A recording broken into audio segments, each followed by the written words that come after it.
Okay, let's talk about hunger and weight loss. What if what you think you know, especially with these new medications like semaglutide, is really just scratching the surface? Today we're doing a deep dive into Dan Hollis. He's got this really unique take on the whole thing. We're going to look at his ideas about semaglutide, sure, but also this thing he calls emotional hunger and, what makes change actually stick. Yeah, and our mission here really is to sift through a bunch of stuff, direct answers from Hollis, reflections on what he teaches. We want to pull out the key insights, get the nuances, and give you a clear path through it all. Sort of a shortcut to being well-informed without drowning in information. You might find it changes how you see weight loss, maybe even self-discovery too. Okay, let's jump right in. Semaglutide. The story you usually hear is, well, it's a quick fix, right? A shot, and the weight disappears. But Dan Hollis just completely flips that. He says it's way more complex. He's got this quote: "Most programs hand you a syringe and wish you luck. I hand you a map. Semaglutide isn't the solution, it's the signal." I find that really interesting, the signal. It really reframes it, doesn't it? So semaglutide, Yeah. Ozempic, Wegovy, it works on that GLP-1 pathway, quiets down the physical hunger signals, makes the biological noise quieter. But Hollis is really clear. Quote, without structure and support, it'll amplify your confusion just as fast as it lowers your appetite. So it's not a shortcut. He sees it more like a pause button, a reset. Yeah. It's a chance, he says, to build new systems while the noise gets quiet. The value isn't the drug, it's the space it creates. Okay. So if it's just quieting the physical hunger, do you actually need emotional support for weight loss? Isn't it just, biology? But Hollis pushes back on that hard. He says people don't relapse because the drug stops working. They relapse because no one helped them rebuild the emotional framework that food used to support. That's quite a statement. It gets right to the heart of his idea of emotional hunger. He teaches emotional hunger sounds like a craving, but it's actually a question, Mm. like a need asking to be seen. And think about it. How often do we eat because we're tired or lonely or just overwhelmed, not actually hungry? And he says, when food stops being your emotional scaffolding, that structure holding you up, you don't just feel lighter, you feel exposed. Mhm. So the drug doesn't fix the emotional side. It just makes the biological noise quiet enough to finally hear it, allows you to actually deal with it. That feeling of being exposed Yeah. and the quiet, that seems really central. He even talked about his own experience, didn't he? Yeah, he said, the quiet, I didn't realize how loud food was in my life until the cravings were gone. The silence was unsettling and strangely beautiful. That's wow. The mental energy freed up must be huge. Absolutely. And thinking longer term, that quiet space is crucial because stopping the medication is a huge hurdle.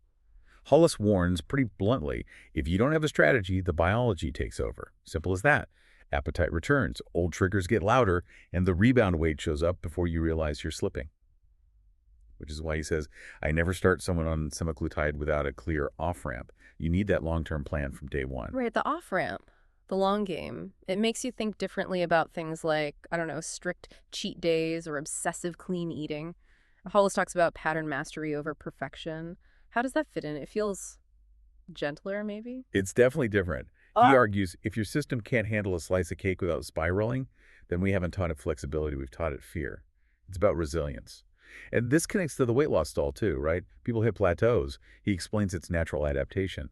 The body adapts. He says fast weight loss is seductive, but it often triggers metabolic slowdowns. That's why he emphasizes pacing. You're not here to win the race. You're here to finish it, build something sustainable.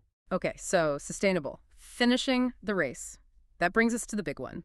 How do you keep the weight off? And Hollis's answer isn't about diet rules. He says it's by becoming the kind of person who doesn't need weight loss as a project anymore. That requires identity work, not just dieting. He doubles down. You don't hold on to weight loss with discipline. You hold on to it with alignment.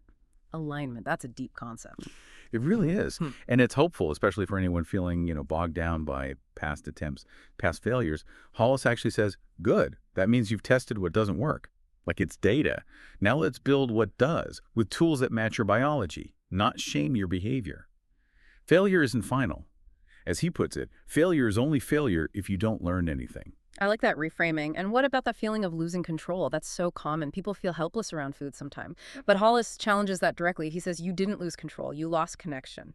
Connection to your hunger cues, to your purpose, to yourself, that's what we help you rebuild. It's about reconnecting internally. Exactly. And that's how he measures success. Not just the scale. He defines it not by the number on the scale, but by how many coping mechanisms we've replaced with real tools.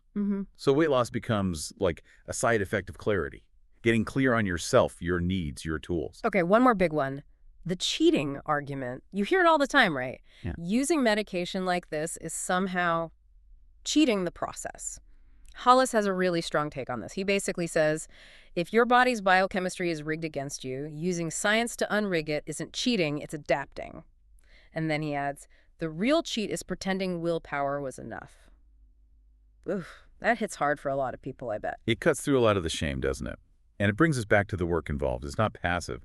Hollis taught that this kind of healing, this transformation, isn't flashy, it's quiet, it's intentional. He described it as the slow layering of new choices, new thoughts, and new systems, all built during that sacred window that semaglutide creates, leveraging that pause. So when you put it all together, Hollis's ultimate message about weight loss isn't even really about weight loss in the end, is it? It feels bigger. He said it's not about becoming someone else. It's about finally having the space to become yourself. Wow. Okay, so recapping this deep dive into Dan Hollis, the main takeaway feels like this. Semaglutide isn't the magic bullet. It's more like a signal flare, a pause button. It creates a space. But the real work, the lasting change, happens in that space, addressing the emotional stuff, rebuilding who you are, connecting. That's where the clarity comes from. Absolutely. And maybe the thought to leave you with is this. If food has been a really loud voice in your head for a long time, what could you discover in the silence? If you actually got the space to listen to what you're truly hungry for, beyond food, what new ways of being, what new systems might you build in that quiet